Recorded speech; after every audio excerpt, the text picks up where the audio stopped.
So welcome everyone to this series, Emancipate Your Mind, and this event in this location out here at Mount St. Vincent University and in a collaboration as well.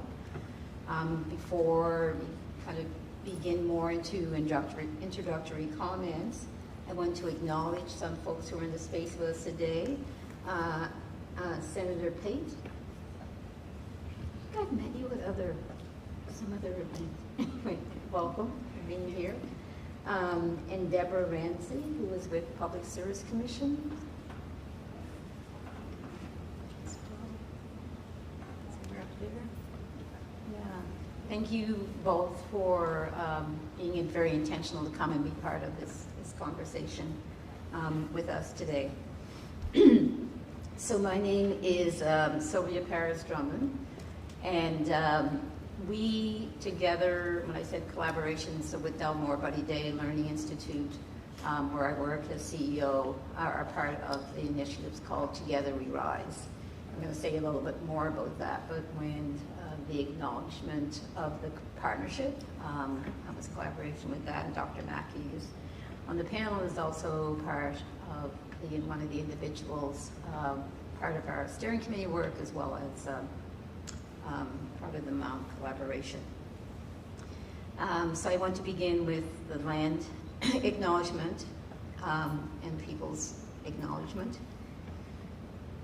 As we begin, I'd like to take a moment to acknowledge the lands and the peoples whose histories continue to shape this place. I'd like to acknowledge that we are gathered today in Mi'kma'ki, the ancestral and traditional lands of the Mi'kmaq people. We acknowledge the peace and friendship treaties signed in this territory and recognize that we are all treaty people. I also want to acknowledge the enduring presence of African Nova Scotians whose history in this province spans more than 4 centuries. Our ancestors arrived under many different circumstances, including enslavement, as Black loyalists, Jamaican Maroons, Black refugees, and later migrants. Through every generation, they built communities, created institutions, preserved culture, and laid the foundation for vibrant African Nova Scotian communities that we know today. As we gather today, we honor those who came before us and recognize that histories of Indigenous and African Nova Scotian peoples are distinct, yet connected through enduring struggles for justice, equity, and self-determination. It is in that spirit that we gather here today. So within this Emancipate Your Mind series, I want to acknowledge George Bernard Jr. Light and Legacy exhibition here at the Mount, and we heard just a comment on it, and I think it may have been mentioned a bit before I came in to space. So as I acknowledge this beautiful exhibition that is here in the Mount today at their art gallery, George Bernard Jr. Light and Legacy is on display at the MSVU Art Gallery. Today actually is the final day to experience the remarkable collection celebrating the life and work of the late George Bernard Jr., an African Nova Scotian photographer, designer, and artist, and the husband of Senator Wanda Thomas Bernard. Through his photography, artwork, and design, George documented the beauty, dignity, resilience, and everyday lives of African Nova Scotian communities. His work reminds us that art is not only a form of creative expression, but also a powerful way of preserving our history, celebrating our communities, and telling our own stories. It is especially fitting that today's conversation, living Afrocentrically through art, takes place in the presence of his legacy. I would welcome as well an acknowledgement, if you will, in some of the ways that's done here, of the work. And again, to Senator Wanda Thomas Bernard for bravery and action to have that exhibition showing for us through this time and ending today.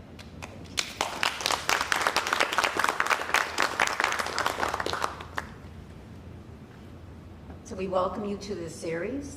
Thank you for joining us as part of the Delmore Buddy Day Learning Institute's Together We Rise, Emancipate Your Mind Community Conversation Series, which we hosted leading up to and now post Emancipation Day 2026. I also want to thank Russell Gross, the CEO of the Black Cultural Center for Nova Scotia, for joining us and live streaming the series this year. To those of you who are here in person, thank you for showing up for this critical conversation. And to those watching online, thank you for engaging with us in this powerful opportunity to witness and participate in our ongoing work to disrupt anti-Black racism as we emancipate our minds. Emancipation Day is a time to remember, reflect, and recommit. While August 1st marks the abolition of slavery in the British Empire, our responsibility extends far beyond one day. It calls us to honor the resilience, strength, and contributions of African Nova Scotians while continuing the work towards a more just future. Last year, the Delmore Buddy Day Learning Institute, DBDLI, launched this community conversation series to deepen understandings of the purpose and significance of Emancipation Day. This year, we've continued those conversations by bringing them directly into African Nova Scotian communities across the province. Living Afrocentrically through art provides an opportunity throughout this series. We've explored what it means to live Afrocentrically through the principles of Ngusa Saba. Together we reflected on Sankofa, Umoja, Ujima, and Ujama, and the ways these principles continue to shape African Nova Scotian life through history, unity, collective responsibility, and community care. Today, we have the opportunity to explore another principle through the lens of George Bernard Jr.'s work. Our conversation, Living Afrocentrically through art, invites us to reflect on how creativity can preserve memory, strengthen community, and inspire social change. Guided by the principles of Kumba, creativity, and Imani, faith, we'll explore the role of art in telling stories, affirming our identities, and helping us continue the work of emancipating our minds.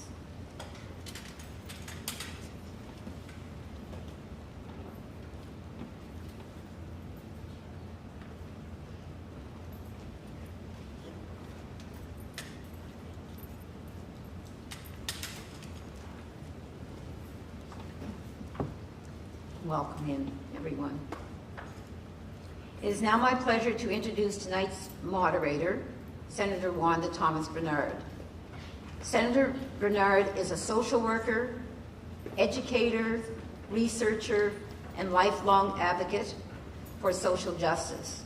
Throughout her distinguished career, she has championed Afrocentric approaches, equity, and community well-being through her work in academia, public policy, and community leadership. Before I invite Senator Bernard to begin, I'd also like to introduce our panelists, here to my left, who each bring unique experiences, perspectives, and a deep commitment to their communities.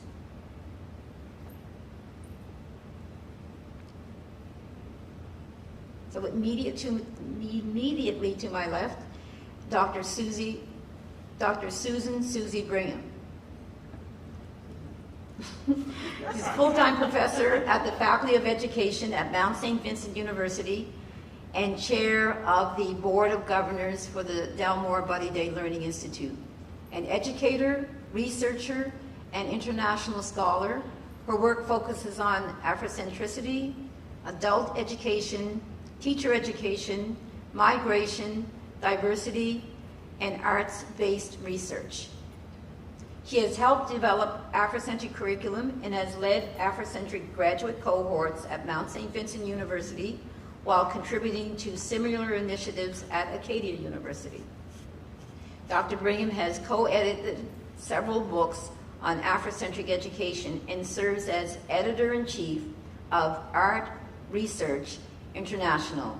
Through her teaching, research, and leadership, she continues to advance Afrocentric education and lifelong learning.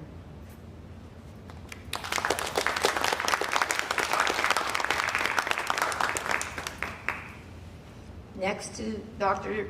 Susie is Trondez Sparks. Trondez Sparks is a therapeutic recreation student at Dalhousie University, a student, athlete, and a community advocate who is passionate about youth empowerment, accessibility, and creating inclusive communities. He is also an African Nova Scotian Municipal Youth Fellow, where he's gaining firsthand experience in local government while strengthening his leadership skills and contributing to conversations that help shape municipal policy. Through his academic, athletic, and community involvement, Trondez is committed to creating opportunities for young people and building stronger, more inclusive communities.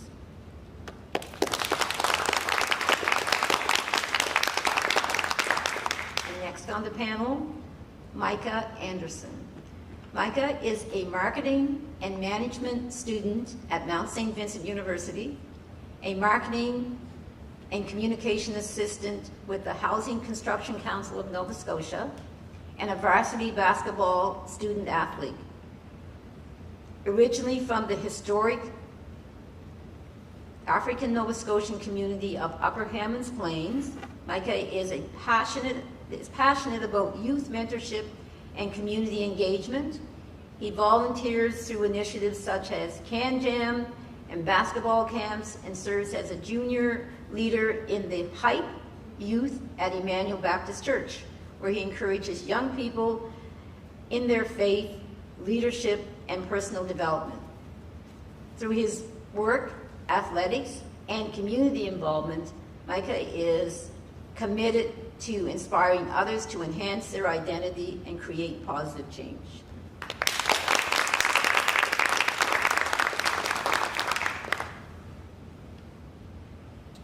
Just get that up, find my last one. Dr. Mackey.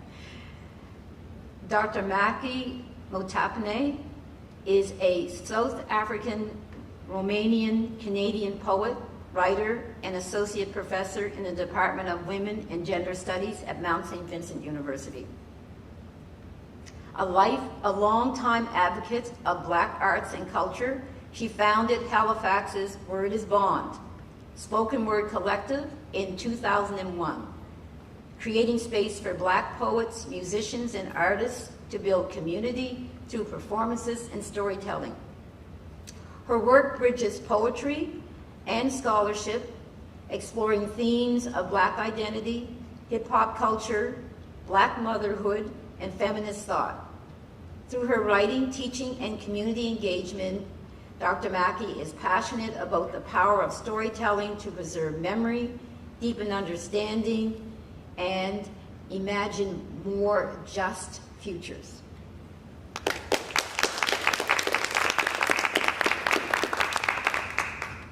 And as Senator Bernard comes to the stage area, I would invite you to expand a bit on yourself as well as part of moving into the stage of the panel. Thank you.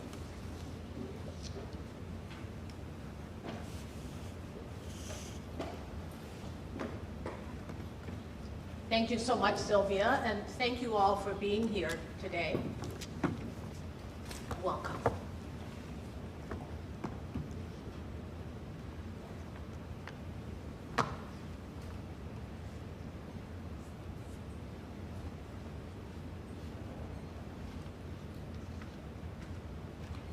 So today we are going to explore the themes of living Afrocentrically through the themes creativity, Kumba, and Imani, which is faith. But first I'd like to start by thanking you for saying yes to being on the panel. I appreciate you being willing to do this. And I'd like to start by asking each of you, what does Emancipation Day mean to you personally? And if you could share something about how you've commemorated Emancipation Day, either this past year or in the past. And I think I'd like to start with Micah. You look ready, Micah. Okay, emancipation means a lot to me just because of the endurance of our ancestors, and I believe that that endurance and that real strength translates a lot to our history as a whole. This year, I wasn't actually here for Emancipation Day. I was actually in Washington with my father, but we got to experience the African American History Museum and learn a lot about the history of slavery, the history of racism within America, and I think through educating myself on our history, I commemorated Emancipation Day in that way. So, yeah, that's what I would say. That must have been a pretty special moment. Since you've dropped that idea of visiting Washington,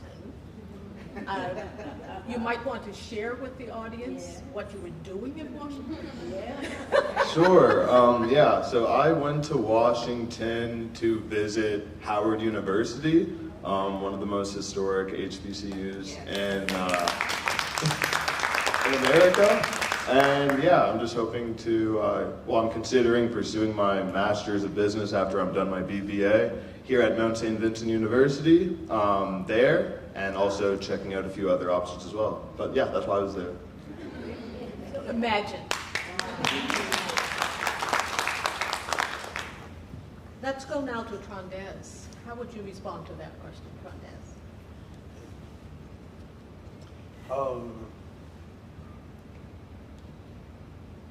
I would kind of say like the same thing that Michael was saying about like of strength and like resilience. Like I'm like I feel like something say that like that I did like going to like the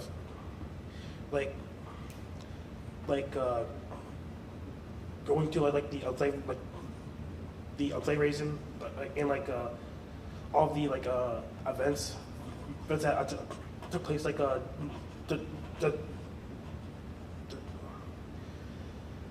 all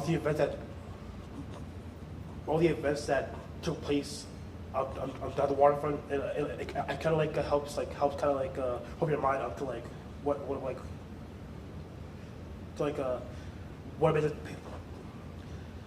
emancipation is about, you know.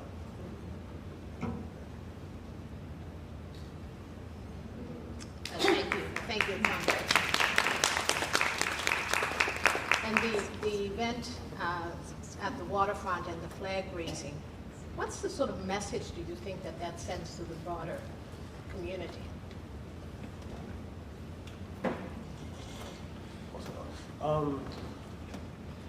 I feel like kind of sends like I was just about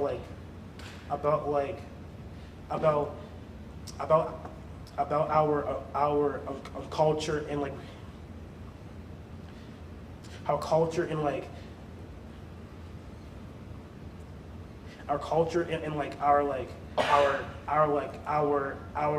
history. Like it shows like I feel like it shows that like we like that like how important like it is to, like for us to have and like to have and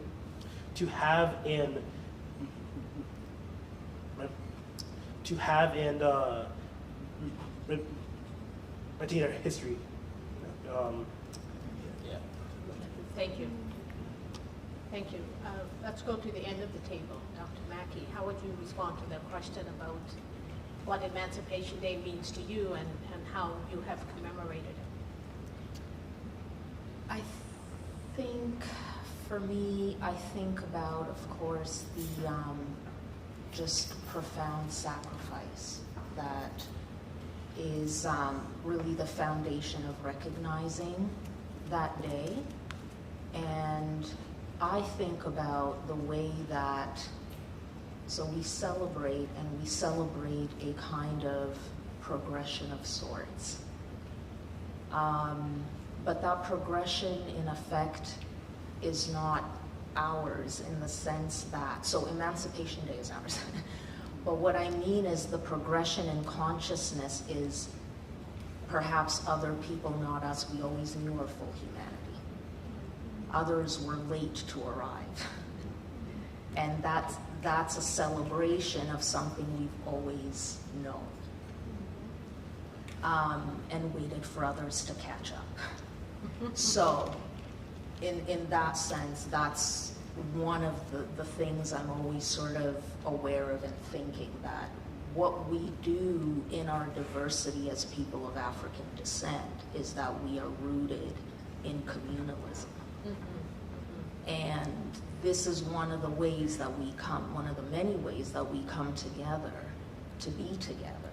And in our vast diversity, celebrate together that particular kind of epistemic orientation that we share on the continent, in our diversity on the continent, and outside of the continent in the diaspora. And it's beautiful, I love it, of course.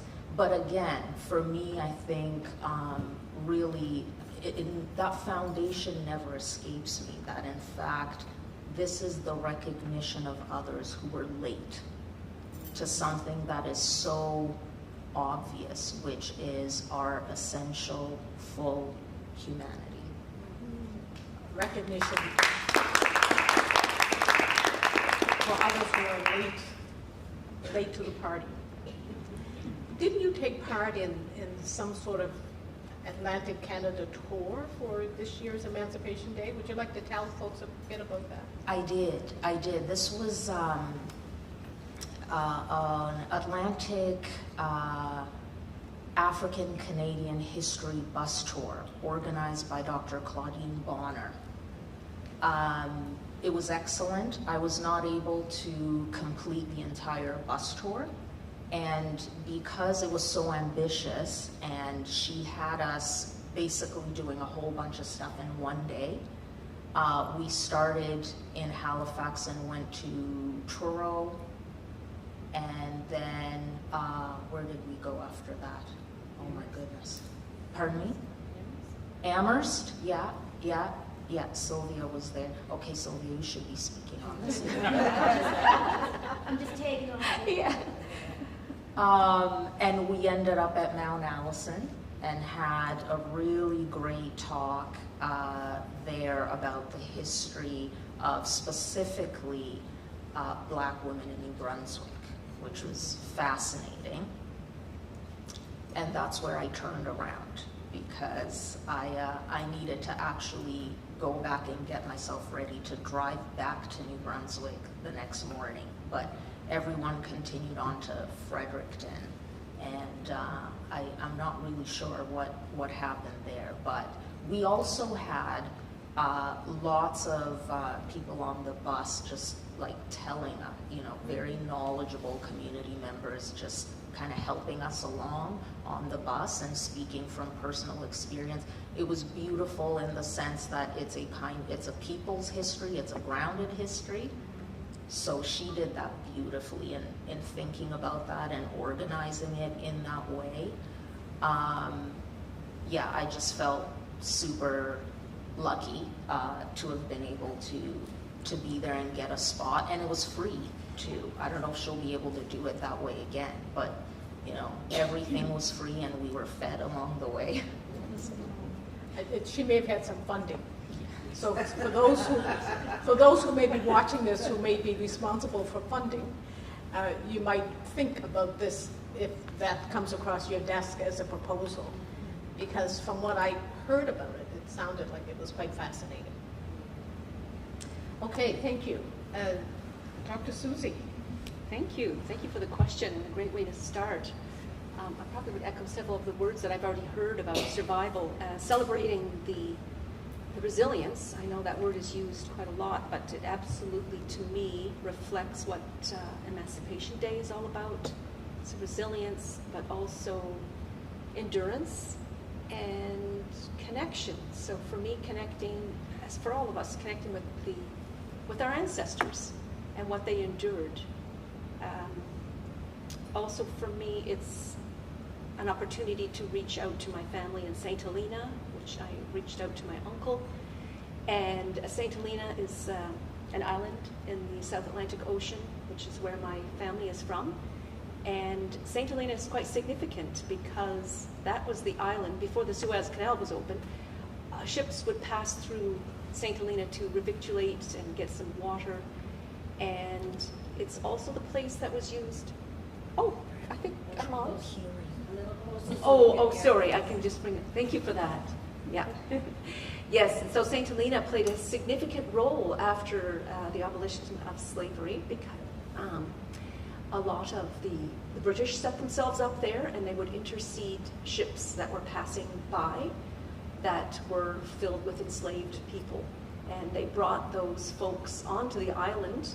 Right now there's a population of 4,000, but at that time it went up to 10,000 and beyond because they would bring in folks who were dying on those ships, as well as sailors and some settlers too. So those were my ancestors, those folks that were taken off those ships and brought to St. Helena. And so our island is quite diverse in that way. So that, to me, was a critical. Emancipation Day is just a reminder of the importance of the collective communities around the world that were pushing for abolition and pushing for survival and endurance and resilience and fighting for folks who did not deserve the treatment they received. And so on that day, it was connecting, but it was also, as a typical academic, I have to be honest that I was working on a paper and I was marking papers.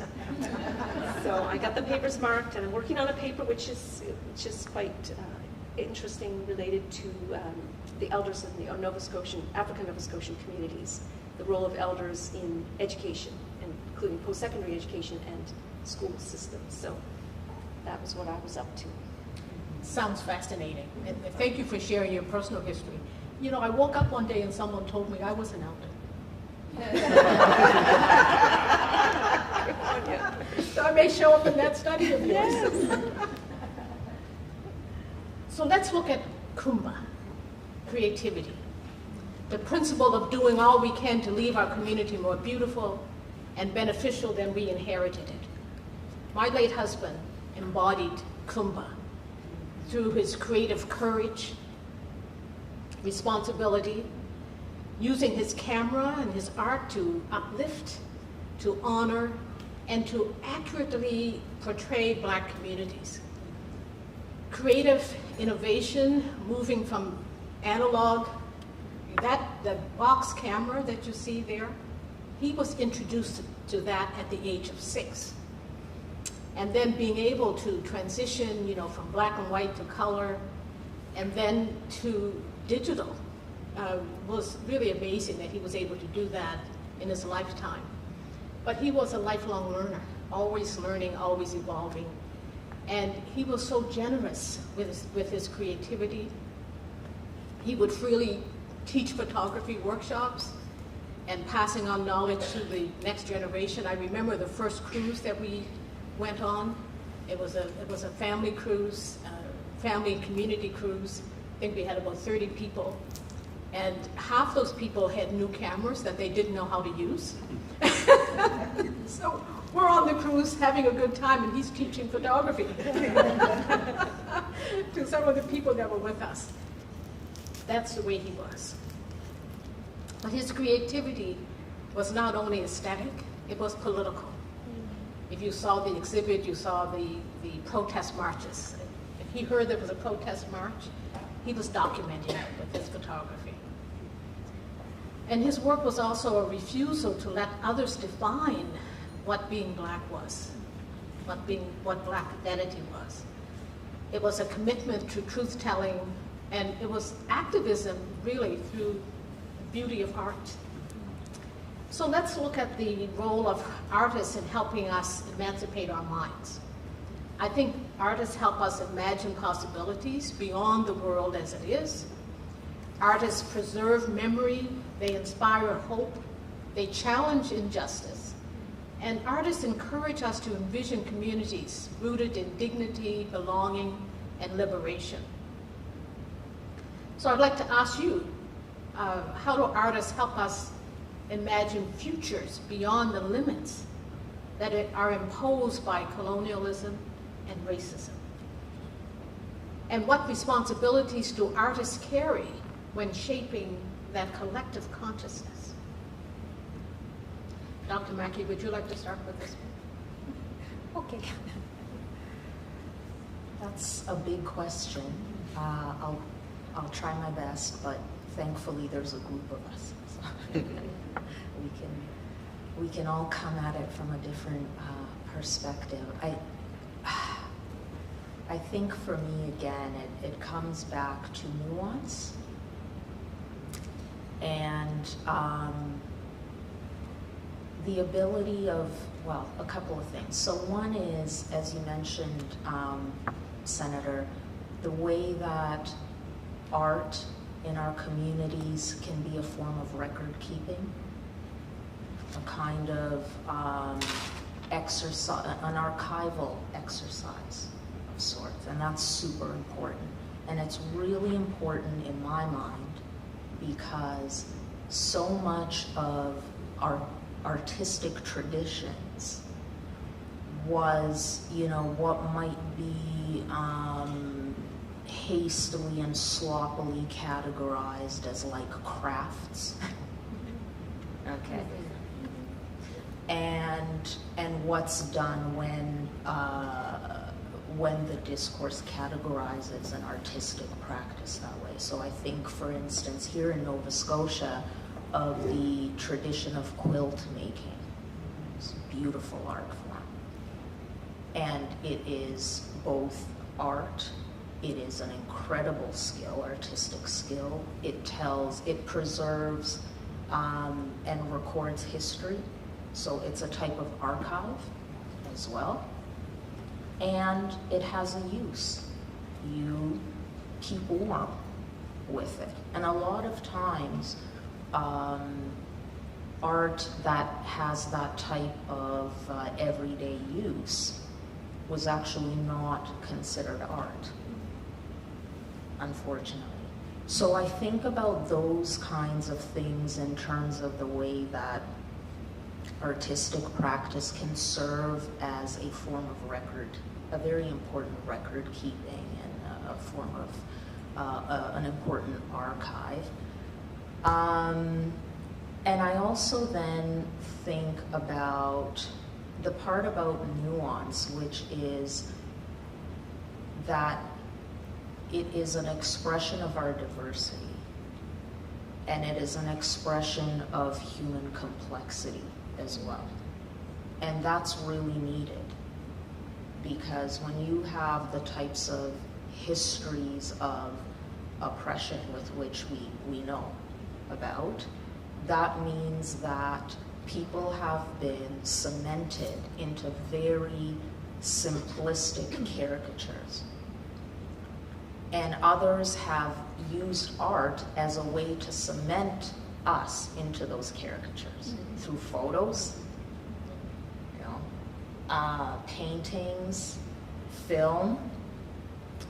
And so when we are in the act of that practice and being able to basically explode that through our own variance, through our own nuance, and to show like the full humanity, which includes the ability to not be perfect, right? Because I also find sometimes like one of the tricky parts about trying to use art to respond to racism is that sometimes we only want to, we can almost like get into a different kind of caricaturing ourselves by only showing the most positive.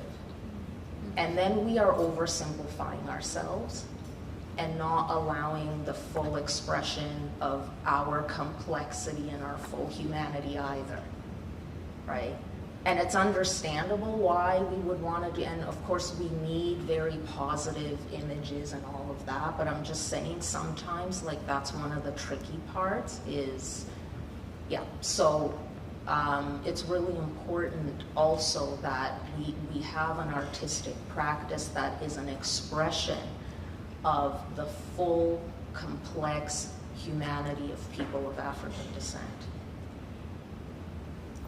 Thank you for highlighting the complexity. I'd be curious now to hear what our two young men on the panel have to say about this. John Daz, do you want to start?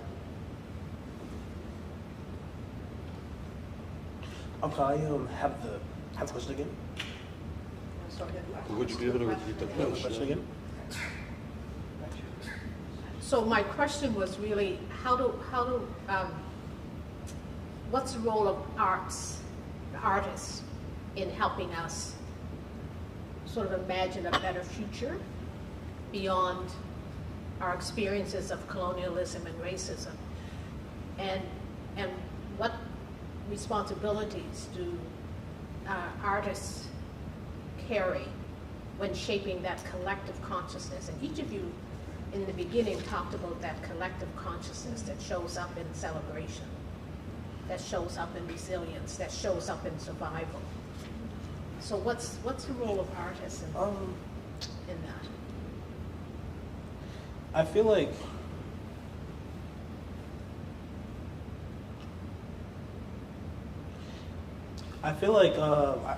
artists have like the responsibility to kind of like be honest of how they perceive the world. I feel like if artist isn't being true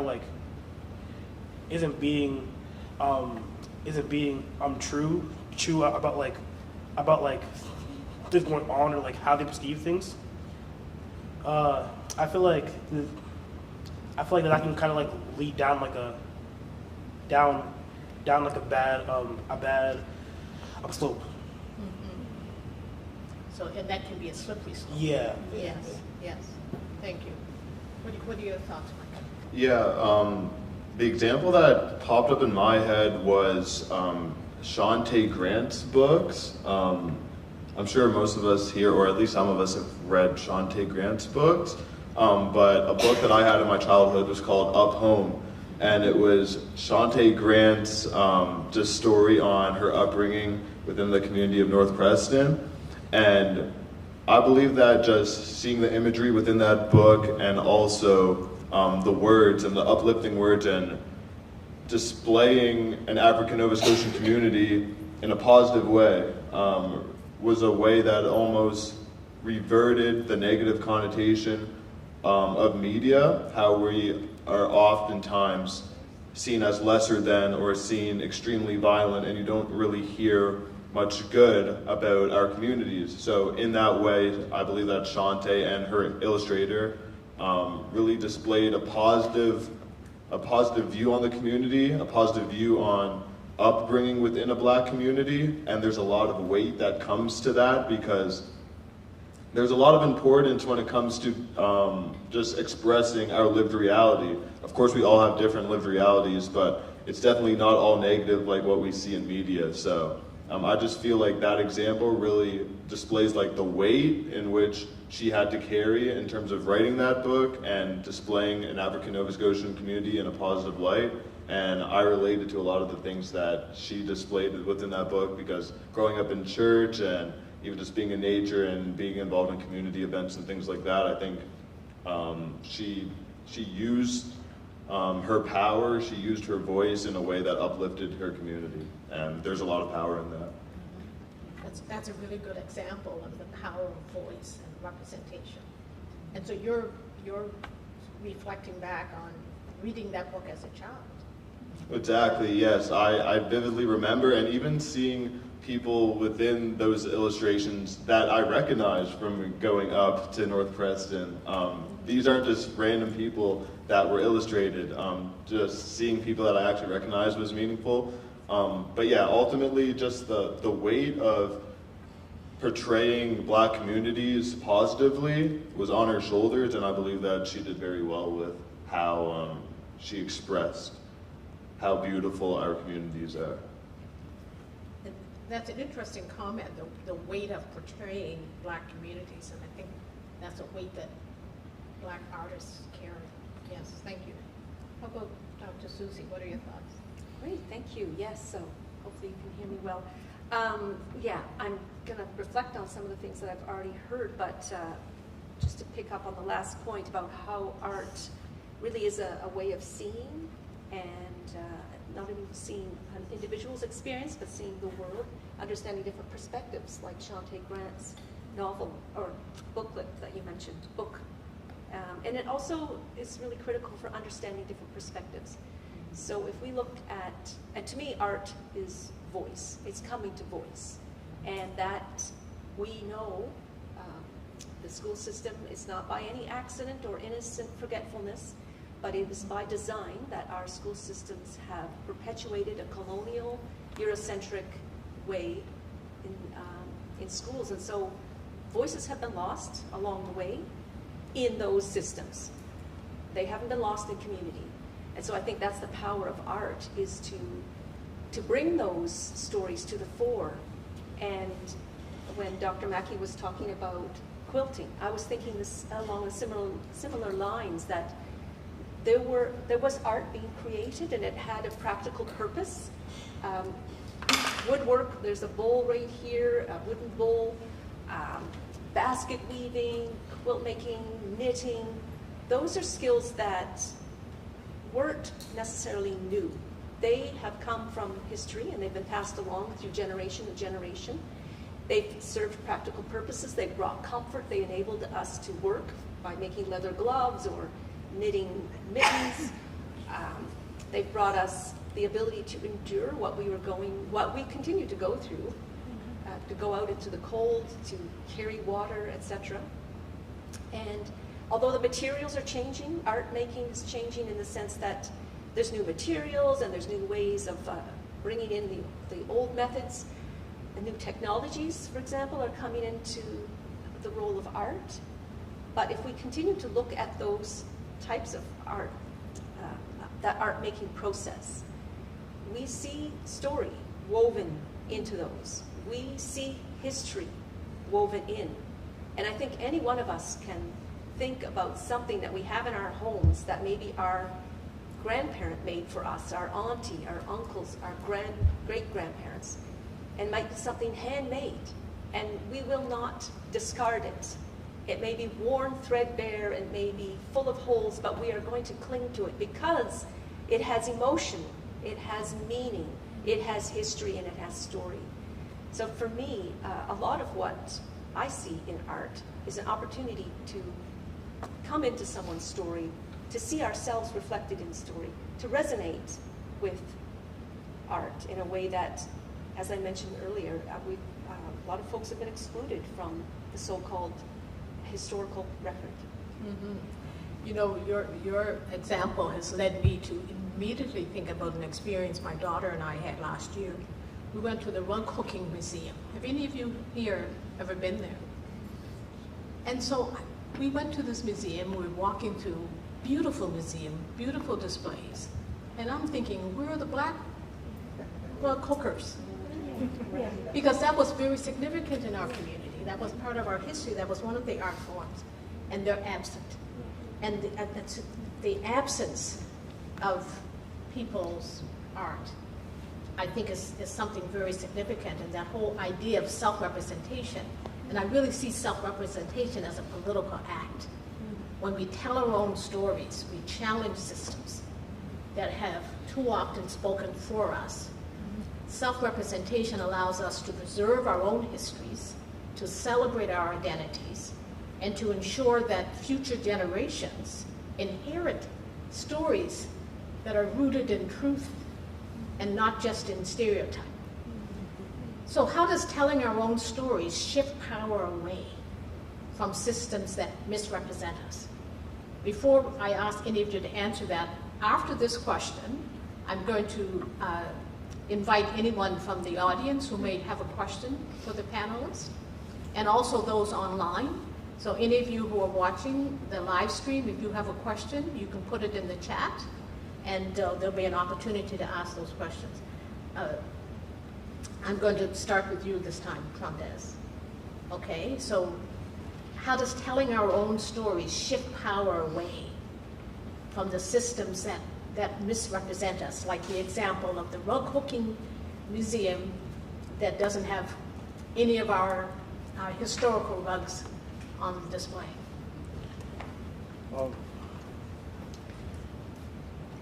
Just hit that. Yeah, I was just trying to think about it real quick.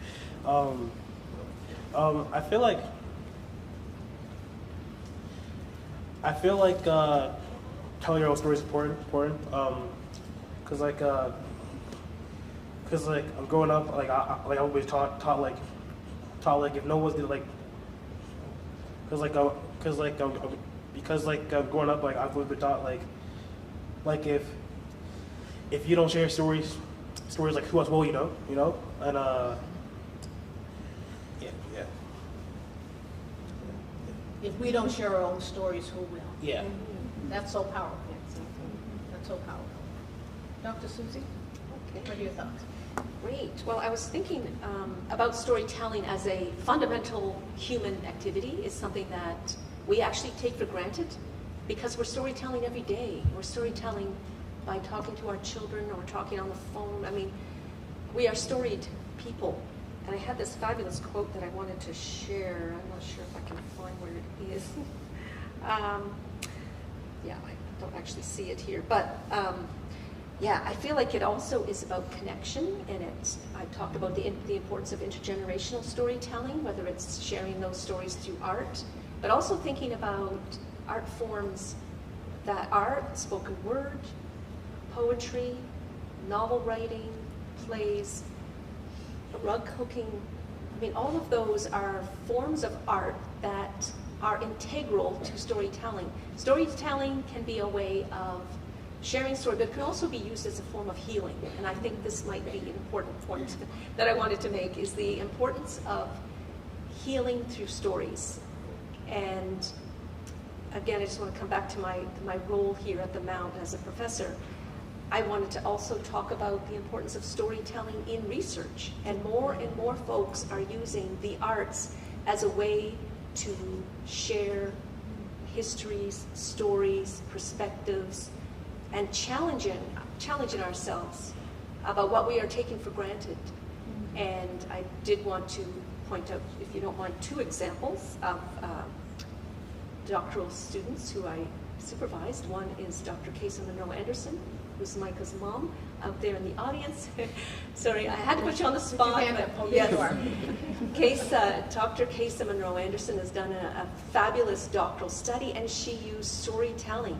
And I think for her work, it's a reminder of how we can communicate through the arts and through other means so that we're not relying solely on words. Words sometimes trip us up and then we're like, I can't really tell you what I'm feeling. But through activities such as the drumming, the quilting, the spoken word, the singing, the dancing, her research was so thorough in the sense that she found as many ways as she could to help folks communicate stories. So a shout out to Dr. Kaysa Monroe-Anderson, and her doctoral dissertation, by the way, is available at Mount St. Vincent University's Art Gallery. The other student I want to mention, who's also Dr. Regine Willis, and Regine used digital storytelling. And this is a way of telling stories using more recent technologies. And she was looking specifically at understanding how story can bring more awareness and deepen the knowledge and understanding of the traumatic implications and effects of anti-Black racism within the African Nova Scotian community. Again, her dissertation is available here. In my doctoral course last week, we had Dr. Willis come in, and I just wanted to mention how powerful story is, not only for data collecting or for research dissemination, but also for analysis and for critical reflection. So when she shared one of her stories at the class last week, there were tears. And again, I go back to the emotions of storytelling. Storytelling is something that will resonate in a way that maybe a textbook cannot. And so yeah, I'll stop there. Thank you. Thank you for those examples and the shout out. You should have paused for a clap, I think, for those two. Yes, Casey Anderson and Regine Willis. Micah, since your mom's been called into the space, Yes. what would you like to share with us? I would say that storytelling, like Dr. Susie said, really has a personal impact when it falls onto our ears, because you hear that emotion, you hear that rawness, and hearing a story specifically from somebody within that specific group, for example, if I want to learn more about the Indigenous community, I would love to hear a story from somebody from that community. In our situation, I'd love to hear somebody from an African Nova Scotian. So a huge example that comes to mind is my father, Lena Anderson. He's here today, and he shares a lot of his stories experiencing racism, both in the classroom and also public speaking, whether that's situations that he's had to deal with in military or driving while Black, or even community issues that we've had to constantly fight against. And he's oftentimes, he often receives just reactions of shock and reactions of, oh, I can't believe this happens in Canada still. And although that is an ignorant thing to say, a lot of people do have that mindset of, oh, I can't believe that Canada's racist. But hearing those experiences firsthand, hearing the emotion in his story, the rawness in his story, really has an impact that's very profound.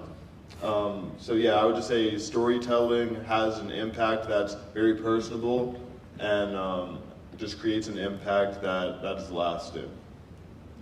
Yes, thank you so much. The power of storytelling. I think most of us in this room have been on the receiving end of Dr. Leonard Anderson's stories. So another good example. Dr. Mackey. Dr. Wanda, would you mind repeating that question? Because as I listen to other people respond, my mind goes into so many different places. And I think it would be really helpful. I need to gather again and make sure that I'm speaking to your question, if you wouldn't mind. So that means I have to remember what question I asked. How does telling our own stories shift power away from systems that misrepresent us? Yes.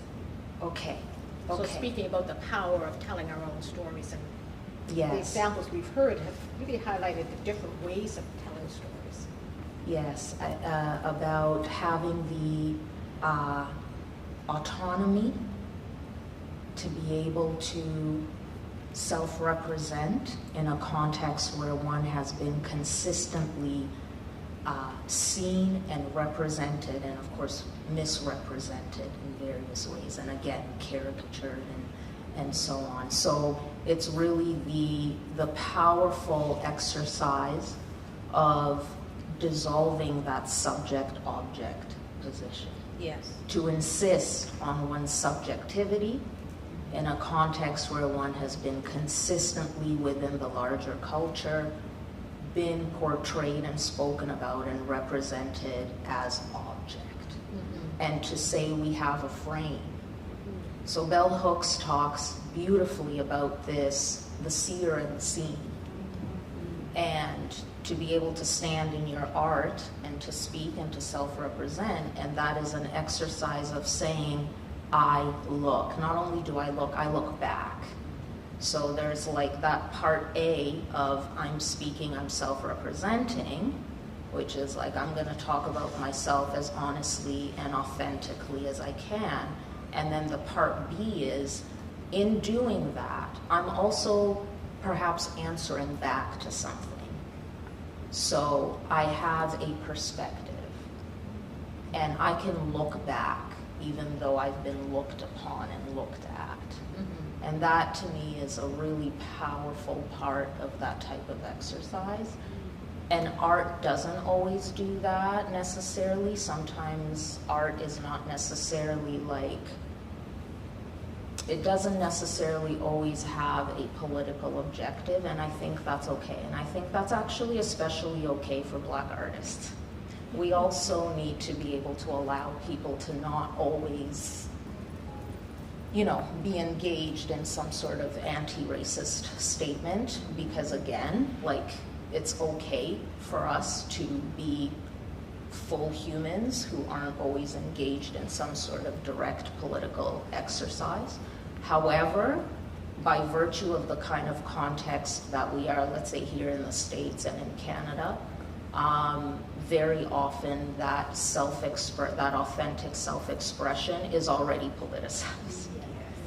And in a very powerful way, that's an answer back. And I think about, okay, like I'm thinking about George Eliot Clark. The other thing that came to mind is we also obviously don't always have to wait for other people to recognize what we're doing, because we can just do what we're doing. We don't need that permission. And the setup has been that we have to wait on the establishment to recognize what we do as art. Otherwise, is it really art? And they're late to the game, as I said, in so many ways. And I think through literature, for example, he demonstrated that powerfully. He has demonstrated that in the sense of writing a rich history that is Canadian. I mean, this is kind of controversial, and in fact there has been debate about this, but what he's doing is extremely important because it shows the way that African Nova Scotian culture, African Nova Scotian art has shaped Nova Scotian culture at large. And that can be a very uncomfortable thing for the establishment to accept, even though it's absolutely true. And to say that there is a language here that is organically African Nova Scotian, meaning it's organic to this place. It's not immigrant, it's not, okay. So that's one person, like through literature, that I think about. And I think about other, Toni Morrison, who like is just well known. She's so vocal about saying, I write from my perspective. I don't translate. I don't picture like a wider audience that might not understand what I'm writing about. I write from my perspective and I wait for them to come to me. That's very, very powerful. And I think you've just reminded us, self-representation in itself is a political act, whether we want it to be or not. And our very presence in some of the spaces that we are in becomes politicized, especially when we're first. When we're first in those spaces. It's very, very political. I'm going to pause here and to ask if there are any questions from the audience. Any of you have a question you'd like to ask? Anything percolating for you? I have a question. Yes, we have a mic here. Am I not loud enough? No, you're not. Well, I think I'm just going to say, I can, if people put up their hands, I can pass around a mic, but this will be good for the live streaming as well. Yes, thank you, Blair. That's no problem. This one's for Micah. Is that right? How you say your name? Yeah. You mentioned Shante Graham's book as a a good reminder throughout your childhood. But I'm curious if you have enough childhood-like books that represent a male perspective. Because I'm very shocked that you saw yourself from the female lens, which is beautiful. I'm not going to take that away, but I'm very curious, where are those books for you to show you through that male perspective? You have a great father, but he's not writing stories right now. So I'm just curious. That's a really good question. Yeah, that's a great question. I would say, in terms of African Nova Scotian literature for books for youth, not really, but I did have many books from a male's perspective that were more geared towards like African American perspective, whether that's Barack Obama stories, Martin Luther King stories, things like that, picture books that I grew up reading, where I was also able to see myself more in a way because it's a male's point of view. But at the same time, like I still related heavily with Shantae Grant because I saw her community and mine and vice versa. So yeah, I would say it would be nice if we had more African Nova Scotian male point of views within literature. I'm not sure if this is just something that I'm not aware of and I just didn't really see much of when I was growing up, but yeah, that's what I would say. I would venture to say if they were available, your parents would have had them in your So we can take that as some truth I there. Any other questions from the audience?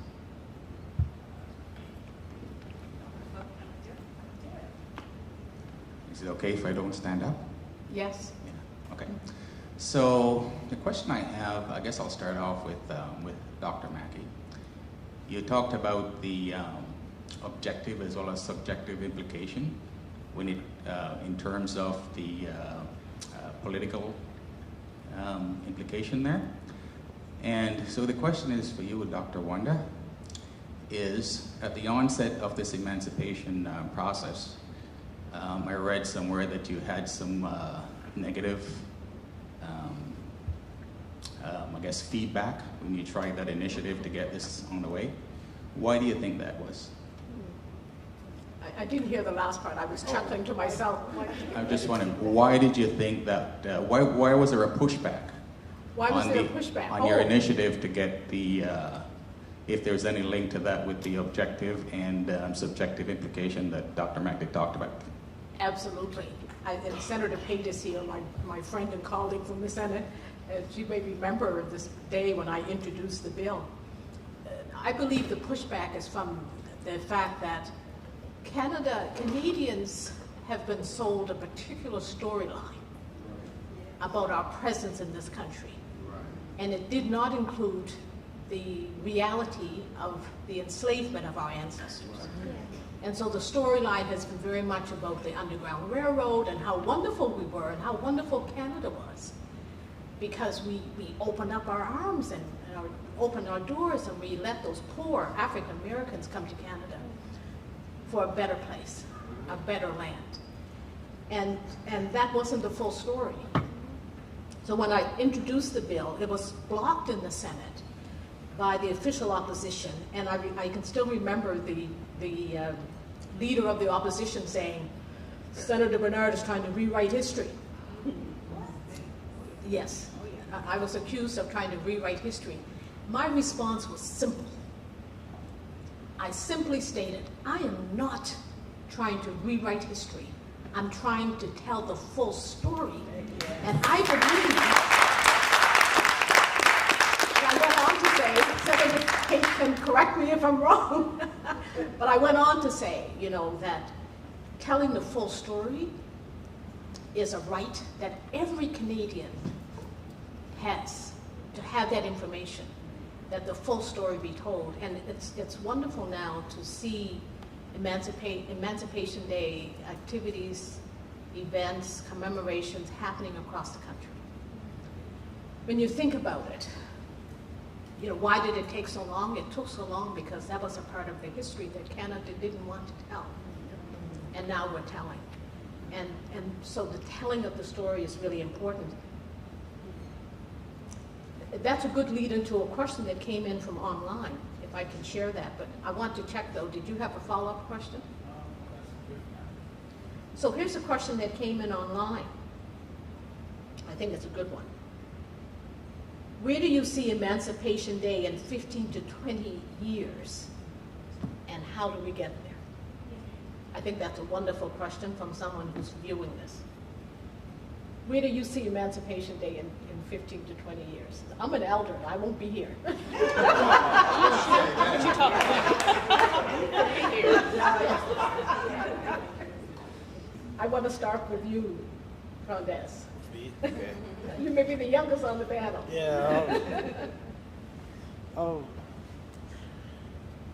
I would say 15, like, I would say in 15 to like 20 years, like, I feel like the day will be like more of like, I feel like it would be like, I don't know where words for it, but like, I feel like it will be like a lot like bigger, you know. I feel like you have like more people like want to like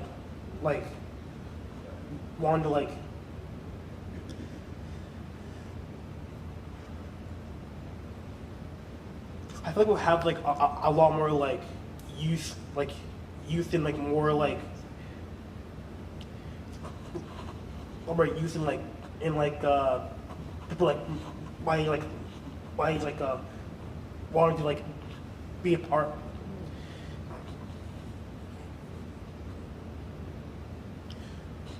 Want to be a part of the conversation and kind of like trying to like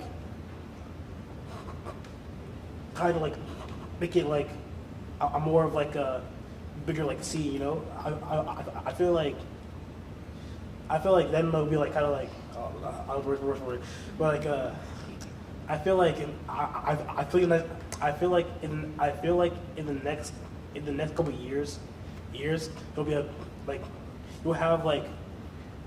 you have more voices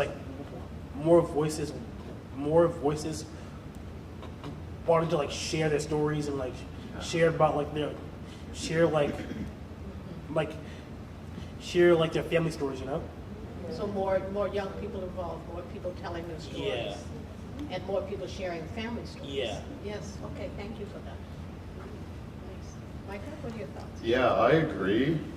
Specifically within the education system, I hope that it's more talked about, specifically in like history classes, social studies classes, that this isn't something that we push to the side or push only to February, as a lot of us have experienced within the education system, right? So hopefully it's a focal point. As you said, this isn't a part of us rewriting history, but it's a part of the holistic history of our country. So I just hope that within the next 10 to 15 years, and I believe it'll happen, that it'll be a celebrated holiday, that one of reflection and one that has incited more conversation within society. I share that vision. Anyone else want to respond to that question? I only want to say how excited I am to hear such positivity from Yes. the young folks on the panel, because Yes. initially I was like, I don't know where this will go in 15 years, and I'm hoping that it will be, as you say, more celebratory, more storytelling, more youth engagement. I really hope you're right. And I feel like some of these celebrations that we have, I think we need to embrace them in their full complexity. There was nothing simple, there was nothing smooth, so much messiness in history, and we need to acknowledge that, the complexity of our own ancestors, and what were their roles. We need to be questioned all the time. What is exactly our story that we're sharing, and have we shared it in its fullest way? Have we embraced the messiness of this? I mean, some of us have so-called mixed heritage. So the white folks in my family may well have been owners, in that quotation mark, of enslaved folks. My family on my dad's side is Quakers. And the Quakers were involved in the abolitionist movement, but I think we still need to trouble that, because there were Quakers who were engaged in having enslaved folks in their homes working without, they basically enslaved. They weren't being paid. Yeah, I was going to say that, but it's like worse than that. It's like Yes. under duress. And Yes, yes. so anyway, I guess just to say I'm happy to hear this, and I hope that we can still fully look at the complexity of those histories. Thank you. Any other questions? Yes, we have one. Dr. Kixon.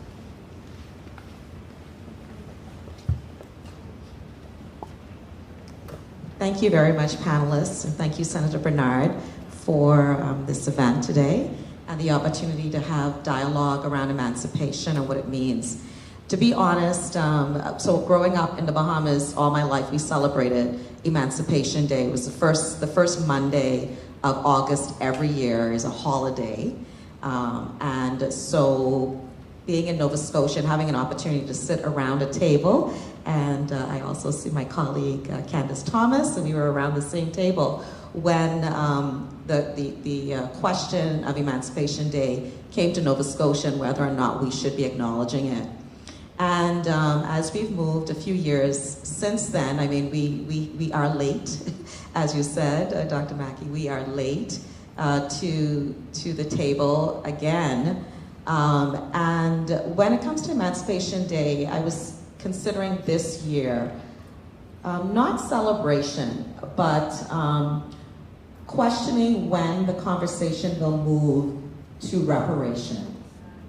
And the fact that we were never really emancipated. No person of African descent was truly emancipated in the ways in which I define emancipation on Emancipation Day, whether that's, you know, the celebration of Juneteenth, June 19th in the States, throughout the British Empire, as I travel around the world and learn about the enslavement of African peoples wherever we've traveled. The story is the same, that the slave owners were compensated up until quite recently in the British Empire, up until 2015.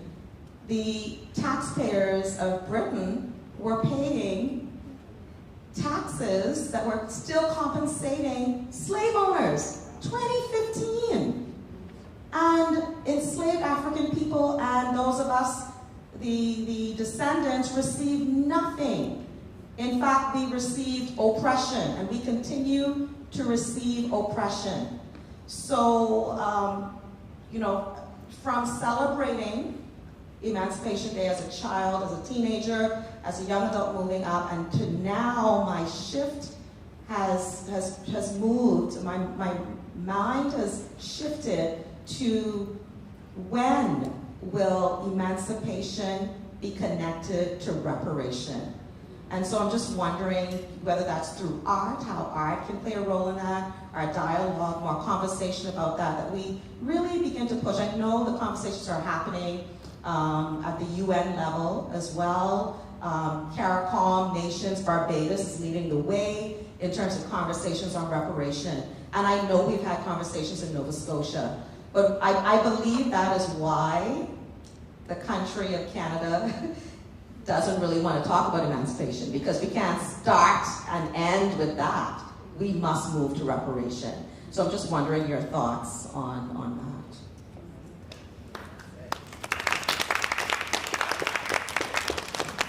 Powerful question. Who'd like to respond? I could give it a go. Go ahead. As a start. Dr. Wanda had mentioned earlier the power of art to help us imagine a different future, and which is the case, but art cannot replace policy. So we're here talking about art, but you know, in my mind, hearing you ask that question, I thought absolutely, you know, lots of ways that art can express all kinds of realities and so on, and help us imagine a different future, but we need policy, we need governance, we need ground up organization in our communities, sustained. And part of the difficulty that has already been mentioned is like the reality that our communities of African descent have already shaped this place. They're organic here. It's already part of what Canada is. And yet the difficulty with something like reparations is that the dominant discourse has been that this is an EDI measure. All of it. Allowing Emancipation Day, scholarships, whatever, they're all EDI measures, okay? So, and now there's EDI fatigue, lucky us. So that's part of the difficulty, which has already been mentioned in terms of like, you know, what should happen in the schools and education and so on is, and what Micah said about not isolating the reality of this history into like one little unit or whatever, like the special unit on diversity or whatever. The reality is like no Canadian can actually be Canadian without the reality that what they call and understand as Canadianness has already been shaped by us. And how we get to that kind of recognition over time, you know, I don't know, I'm not a policy wonk or whatever, but it seems to me like at least epistemically that's the big challenge, because so long as you don't recognize that reality, there's no Nova Scotian culture, no Nova Scotian history without Black history here. Which means you're not doing a favor. Like that's kind of the link I'm trying to make to the discussion around reparations and why government and, you know, it all gets stuck around, do we want to do this favor or not? Is it fair if we do this favor? I think that the reason why we can't get to a place of reparations in this country is the same reason why there was resistance to even having Emancipation Day officially recognized. It's because when people hear the term reparations, they see dollar signs, they start worrying, they think the envelope is too small to share, and so you have this active resistance. But I think we need to raise our collective voices around the need for reparations, and I think we also need to think more broadly about what reparations are. It's not only about money. There are a lot of things that can be done with regards to reparations, and I would just share one example with the Canadian Association of Social Workers. They committed to doing a reparations project, and through that work learned that there has been a lot of harm done by social work in our communities. And there were 7 recommendations, which were all reparations. And that organization accepted all 7 of them. Mm-hmm. And they are implementing those. And it's all on their website. You know, people can look what they're doing. But I think it's an example of how an organization took a stand and said, we're going to do something about this. Mm-hmm. So they commissioned the report, the study. They received the report. They acted on the recommendations. They are implementing the reparations. And I think that's the kind of movement I'd like to see happen. So in response to that question that came online, what will you see in the next 10 to 15 years? I'd like to see reparations. Not just reparations from federal or provincial or municipal governments, but reparations from different organizations that have caused so much harm. Reparations to repair the harm. Okay, thank you. I think we haven't, oh, sorry, one more question? Okay. And then we'll go to I won't be long, as I know. Good afternoon, everyone. Bernadette Hamilton-Reed. I'm an 8th generation African Nova Scotian, hailing from the beautiful Republic of Beachville, and I'm so pleased to be here. Thank you to the organizers for having this. It's very excellent, and I love to see that the youth are being represented, because oftentimes our panels don't have youth. But I also want to publicly acknowledge Dr. Senator Wanda Thomas Bernard for the Emancipation Day proclamation that did take place in the work that you did. I was working at DPED at the time under Vanessa Fells as the executive director, and you put that bill to us to get the signatures to make things happen. And we worked with you tirelessly to make that happen through the Senate and through your tireless work to make sure that we were represented as people of African ancestry. And now as the current executive director for the African Nova Scotian Decade for People of African Descent, as I visit the United Nations and Dr. Chevy Eugene from Dalhousie speaks there every year about reparations, we definitely need to have something happening here. We know August 1st is Emancipation Day, August 31st is the International Day for People of African Descent. So we need to take over the month of August, as we have February for our short month, because it's a short month of the cold and the winter, and we need to take over August for our month to celebrate people of African ancestry and all that we have contributed to the landmark of Canada and the world globally. And I think the generation of the youth now are speaking up more than we spoke up, and not more because we continue to speak up as elders, but I think that they have the strength and the tenacity to go after things harder than we did. If anybody's following Facebook, the provincial government, as you know, when we were sitting in the Senate, in the House last March, they banned a lot of our artist citizens right now until next March from sitting in the House because they closed the doors on March by singing the song, "It's Okay to Change Your Mind," because of all the money they took out of the arts community. And as we've heard here today, storytelling is what we grew up with, griots. Our stories are what keeps our history alive. Our story making is what keeps us alive. And if we lose our storytelling and nobody's writing books, as it was said, there's not too many mail books around, we need more of those stories written. Lieutenant Governor Marianne Francis says we all have a story inside of us and we need to write those stories. And we need to make sure that we are continuing to talk about Emancipation Day and reparations. And actually, the United Nations this year in April, they mentioned that it's not the transatlantic slave trade, it's the enslavement and trafficking of people of African ancestry. That is the new language, that's the new terminology that we need to use, because we were not we were not enslaved, we were enslaved people. We were not traded people. It was not our choice. So we need to change it.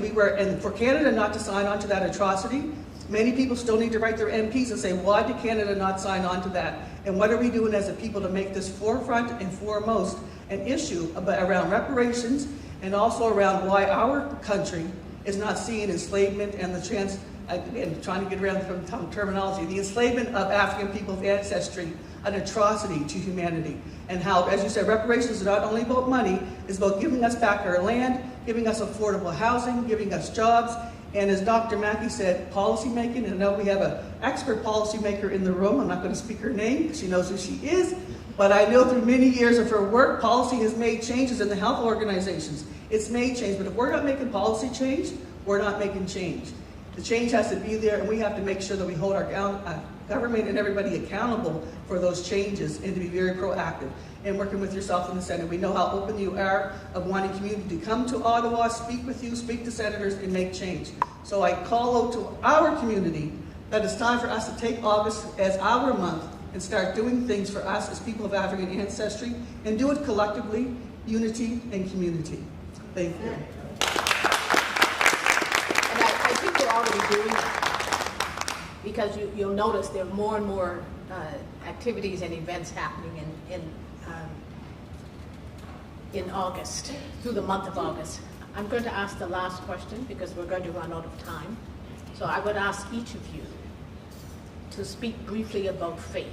How does faith, spiritual, cultural, and ancestral faith, sustain artists and activists during the struggle for justice? How does faith sustain us?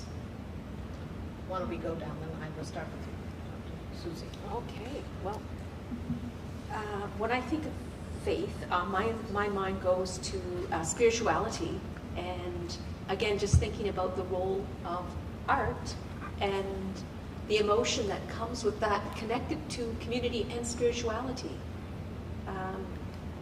So the question was, how does faith broadly defined, sustain activists, including artists, activists, during the struggles for justice? Right.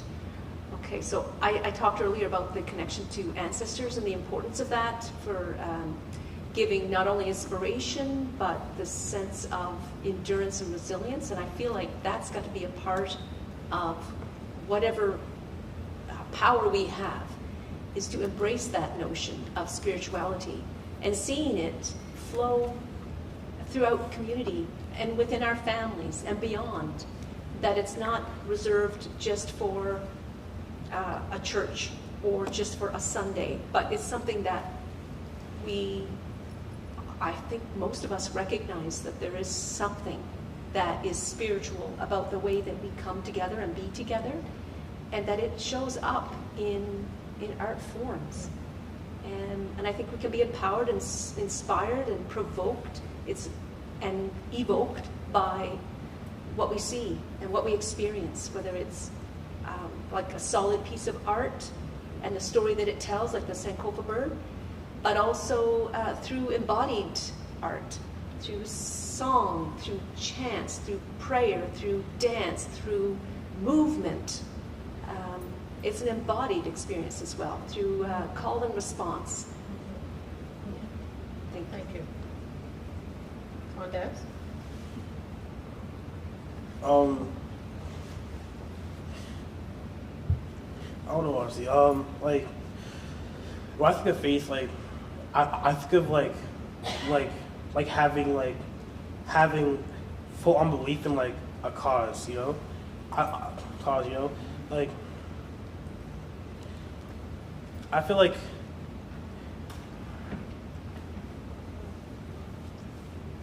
I feel like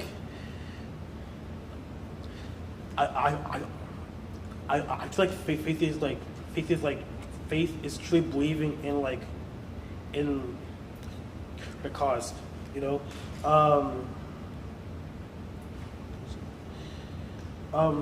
I feel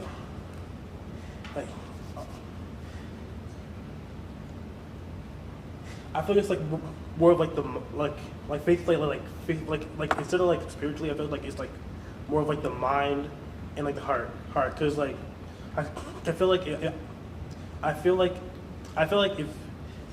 if you and your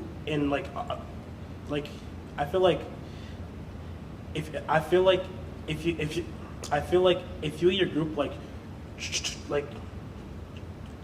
truly believe in like your cause and like what you're doing, then any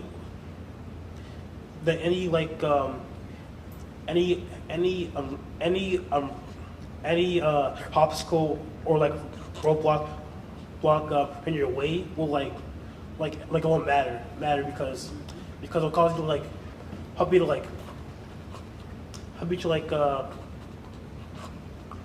to persevere like through it and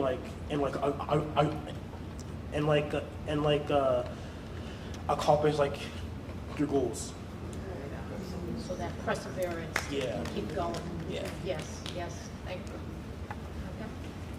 Yeah, I would say that faith, specifically within the Black church, has always been linked to activism, whether we think about examples like Rosa Parks and how her boycott was primarily organized within the Black church and with the NAACP, or even in my own experience in the community of Upper Hammonds Plains, we had years ago a consumer racial profiling case with Miss Andrella David and Sobeys, and a lot of our community organization was within the church. We gathered together in support of her, and we went out and we boycotted peacefully, and we told our stories, and we had our posters in support of her. So in that way, I believe that our faith and our just our ability as the Black church to be a community place where people can feel welcomed and can gather together to organize has been crucial in supporting activists, both in the past and in the present. Thank you. Great example.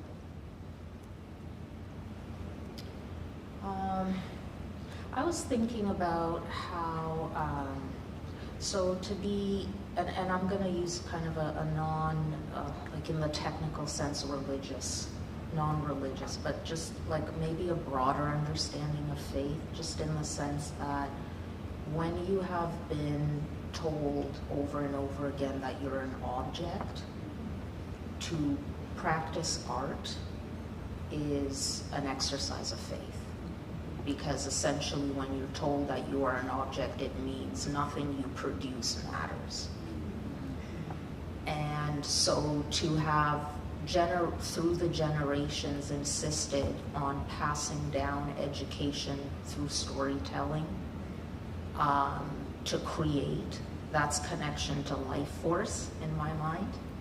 And that's an act of faith to say this is going to be useful for the younger generation. This is going to be useful even beyond, one's own existence.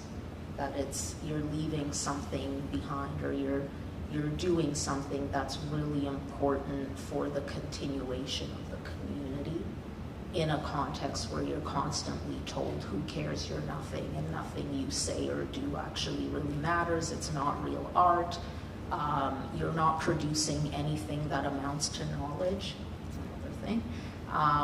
And Black art thinks it's a form of knowledge production. So to insist on continuing to do that in that negating context is an act of faith, I think. Yes. I would say what you've shared really sums up my husband's journey. And faith certainly sustained him on his journey. It gave him the courage to defy expectations, or the lack of expectation. Gave him the courage to persist and to create images that he felt were important to share. And when his major health issues became more than even he could manage,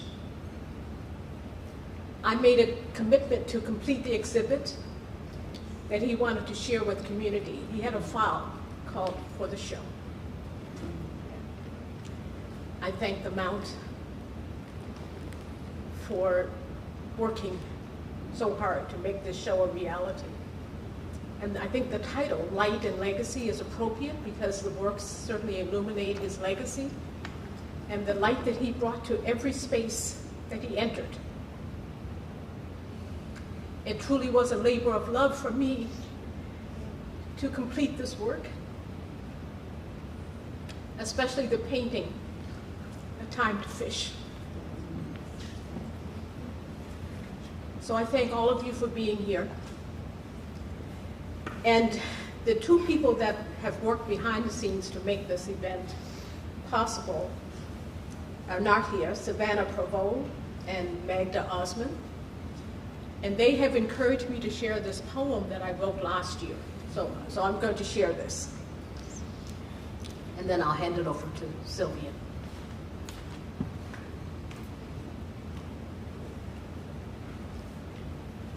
It's called Emancipate Your Mind.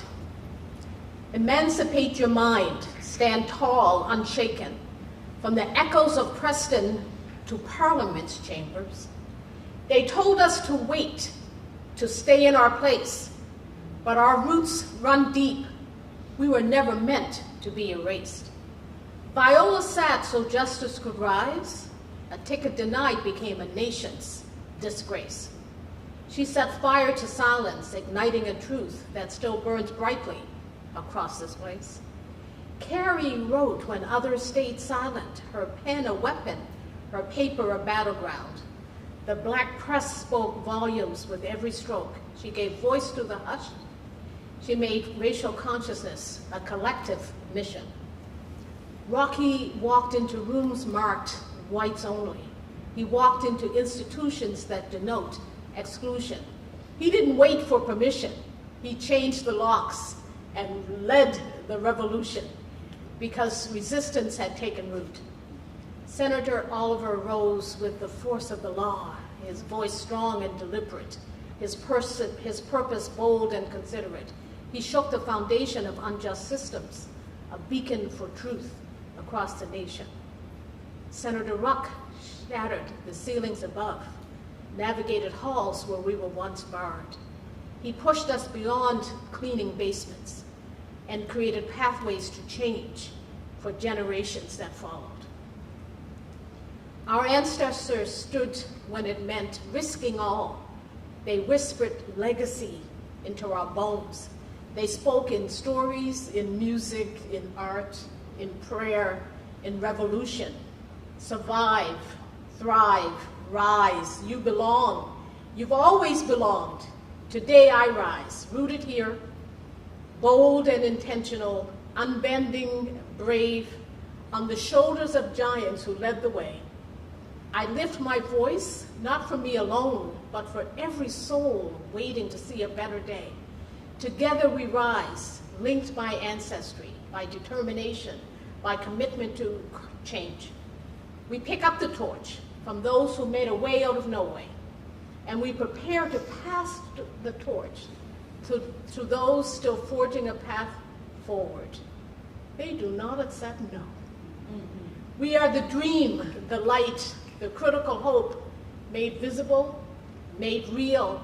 Together we rise because it is time to unlearn limits, to dismantle doubt, time to redraw the lines of power and possibility, time to reclaim, to redefine, to reimagine.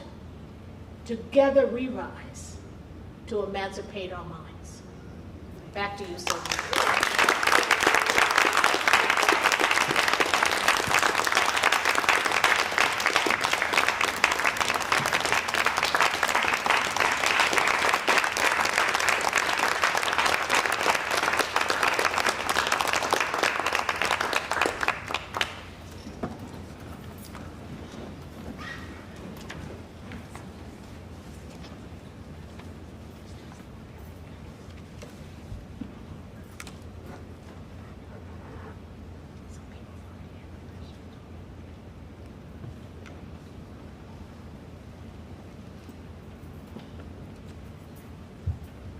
I guess there's a cliche that we say, so I need to come up here after that. Powerful message, expression of a message. Thank you very much again, Senator Wanda Thomas Bernard, for the hosting of this panel and for that powerful sharing in terms of poetry. I think I will let slip out that we are working together, the Elmore Buddy Day Learning Institute and Senator, on a book of poetry. So coming in the not too distant future is that. And it's, again, a very embracing, courageous sharing that we feel very honored and humbled to be invited to be part of that journey of development. So I think we kind of have covered off a bit of a, a summary, a sharing about what we've heard today. I just wanted to tag on to that from my vantage point of setting and listening. So the word voice, and voice has an opportunity to story and storytell, and voice as a narrative. And I think about the distinction between telling a story and a narrative. And I think the narrative piece also has a link to what we talk about in terms of policy and change. Again, but our own voice, and the voice in terms of expressions, artistic expressions and representations, also as a way for, we didn't say the word heal here, I don't think explicitly, but also for that too, I felt that in terms of having these ones. So how we kind of heal and care for ourselves, I think, is something to be mindful of. And to certainly our attempt through the project, collaborative project that we have together, We Rise, but in many other spaces, how people do things as well, the intentional creation of spaces. And so that people can come together, have conversations, gatherings. We talk a lot about gatherings in faith, in church, and in different ways. And so many gatherings have been a way to birth something, to have something come forward. So we may have heard here, but Ms. Bernadette has given us an opportunity to think about what can we do next in what she has shared. So maybe there's small gatherings that will happen after this, or larger ones in terms of ideas generated into the future. And this kind of overarching thing of representation matters. And I think when we hear the phrase representation matters, it evokes in people's minds and thoughts different things, so people can hold that intentionally and individually. I'm interested in us in keeping that collective story and voice going as well, so as we go to places, I think the message was asked into demand for things to be done in a reparations approach, as we've been talking about. Building from that representation matters in many ways, but essentially is like we can envision a better tomorrow, we can contribute to it, and we can demand it as well from the structures and the systems. So thank you all very much, panelists, for your knowledge and your wisdom, all wisdom holders, all four that are currently on this panel now, and sharing that with us. I think before we totally close out there, I would like to invite, there's two people I'm going to invite, but first I'm going to invite the director, let me just make sure I'm honoring the title, yes, Blair Formal, to come forward and say a few comments.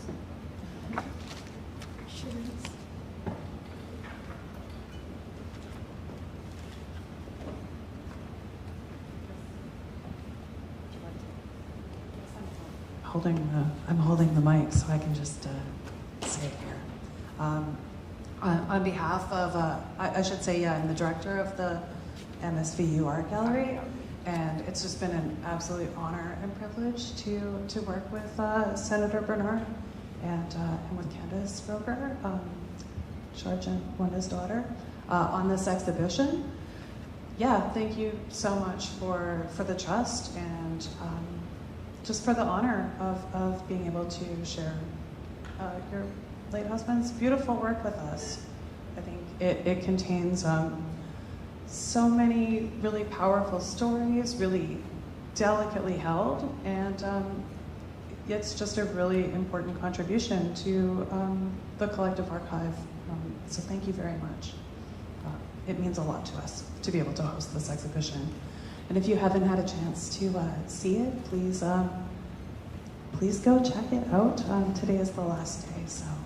There's also a gorgeous catalog that is available. Copy Shop Books made that, and it's also available for free, so please take one. And I also want to say I'm so happy to get to work with the Del Mar Buddy Day Learning Institute to present this really important conversation. It means a lot. So thank you so much. Thank you to the Black Cultural Center. And yeah, I hope that we can have more conversations like this. I think they're vitally important. And I am grateful to all of the panelists and all of the organizers, my colleagues at the Mount, our funders, the Canada Council for the Arts, and the Halifax Regional Municipality. So thank you so much. And thank you all for coming for your beautiful conversation. Thank you very much, Blair. I just also wanted to say, so I had a chance, myself and some friends and family, to tour the exhibition. And I wanted to highlight the voice journey. Senator Wanda, you talking us through was like so lovely. It's just one more kind of showing to us the recognition of another way of voice in terms of story and emotion. Yeah, and so very appreciative of that in terms of that walk through the exhibition. And I really also appreciated, as you said, like the catalog and the way, it's just like, what do they call that? When you tell a part of a poem, a story, and you need to alert people that is coming because you're telling them a part. No. Help me out, come on. Spoiler alert. Thank you. Spoiler alert. It's the last day, so I'm going to spoiler alert on you. So you open up a framed picture, and you Oh, is it there? You want to bring it up? Thank you. And so when we were walking through it, my grandkids and I and all that stuff, we were going through it. And so this is at the desk area stuff in terms of it. So I'm looking at it, it's like, oh my gosh, this is so lovely. I'm looking at it, I open it up, and then of course we see the one that's there that was the part of the purpose was to get the lighting accurate and stuff. And so it was a funny self-portrait. But then you're like, oh, this feels kind of thick. What's that? So I'm imagining there's been some bonus pictures that were put inside here. And then I pulled it all the way out. And yeah, so that's the whole catalog, it's all in terms of the story. It's so cool. So cool. It's poach your word, so cool. And engaging. So anyway, I just wanted to say that as well. It's the excitement. It's just another piece. So before we totally close out, I'm going to invite up the CEO of the Black Cultural Center of Nova Scotia, Russell Gross. Here with the mic, I'm not sure what your preference is. This one.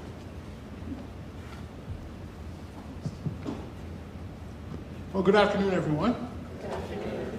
First off, I'd like to take this opportunity to thank the organizers and the partner organizations for providing this space to be able to have these type of discussions. There's been a series of these Emancipate Your Mind talks that have happened around the province, first in Truro, then in Digby, here today, and on Tuesday in Antigonish. And I think it's powerful that this message is happening around our province and that we're able to get esteemed panelists to be able to share some insight on where we have to go as a people. I thank you, Senator Bernard, for the work and advocacy that you've done in ensuring that emancipation isn't just something that we see written in words, but it's something that is in action. And I'm glad here to join you here today to talk a little bit for a few moments about the late George Bernard Jr., who of course is the subject of a wonderful exhibition that's in the art gallery here, and also a exhibit display that's at the Black Cultural Center. And in talking with Senator Bernard and realizing Mr. Bernard's love for photography and the impact that he had over his lifetime has been remarkable. And I know that as a youngster, first starting my journey at the Black Cultural Center some 30 years ago, his inspiration is what helped guide the work that we do at the center. In 2011, we did a refresh of the Black Cultural Center, and that's when we did sort of the large banners and the images and that sort of thing. It was guided by his inspiration. Inspiration that a photo can be more than just an image. It can tell a story. And we heard today about the importance of identity, the importance of arts and being able to share our history and our culture. And, you know, in our community, we're known for being able to pass oral history along through storytelling. But photographs also tell an important story. In many African Nova Scotia homes, there are photos that are kept in the family Bibles. And they're kept by the elders. And I know that in my family, for an example, my grandmother had a Bible with photos in it, and you weren't allowed to touch them. You weren't allowed to move them out or look at them because they were that precious, but they told a story. So the Black Cultural Center is pleased to announce that on August the 17th of this year, we'll be launching the George Bernard Jr. Memorial Photo Competition, bringing stories of community life. A competition that will be available on our website at that time, and people can submit photos right through until the 30th of November, so from August 17th to the 30th of November. We'll basically feature 3 categories that we saw in his work. The beauty of nature, the African Nova Scotia experience, so community, people, places, and of course, as was shown in the program booklet for the art gallery, is the idea of portraits, of showing the beauty of our community and of our individuals. And so we've assembled a jury to be able to review the submissions, The submitted articles and winning articles will be displayed on February the 27th at our annual African Heritage Month Gala, so it will be a timely event to be able to do that.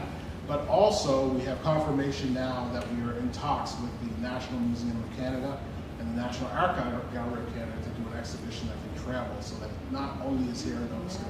Wow. And so I encourage you to get out your cell phone cameras and your professional and larger cameras and take photos, and it'll be really neat photos, either in a physical format or in an electronic format. I do hope that you can participate and honor a remarkable legacy in this way, but most importantly, develop images that will help share and shape our identity and continue to tell our story. So thank you.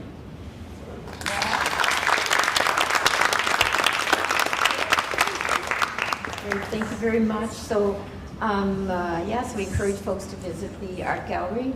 I understand there still might be some refreshments available. People want to spend a little gathered time together out there as well. And yeah, and so Russell announced so that will be available also online as well. The August 11th is the next in the series of the Emancipate Your Mind community series in the evening, I believe, as well, in terms of that. And thanks to the folks who traveled in from out of province to actually be here for this event as well. So thank you to everyone, and enjoy the rest of your Sunday. Thank you.